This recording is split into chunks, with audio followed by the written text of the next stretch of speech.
আমি আছি এখন একটা বিস্তীর্ণ বড় একটা ফাঁকা এরিয়ায়।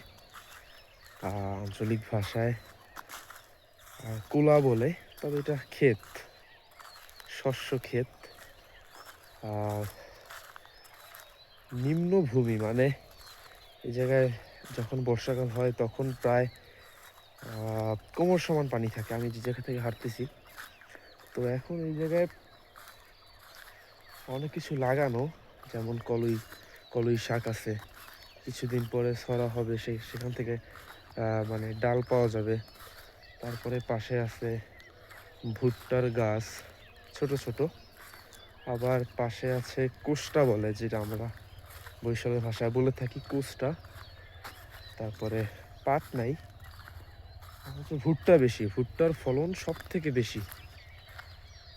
থেকে ভুট্টার ফলন বেশি। আমি শুনছি এটা নাকি প্রচুর লাভ। তবে একটা গাছে একটাই ছড়া হয়, মানে থোর হয়, একটা ভুট্টার একটা হয়।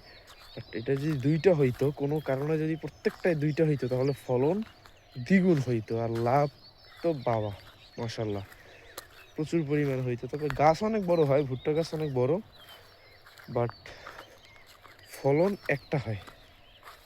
ভুট্টার যে থোড়া, সেটা একটাই হয়। কোনো ক্রমে আবার কয়েকটা গাছে দুইটা দুইটা হয়।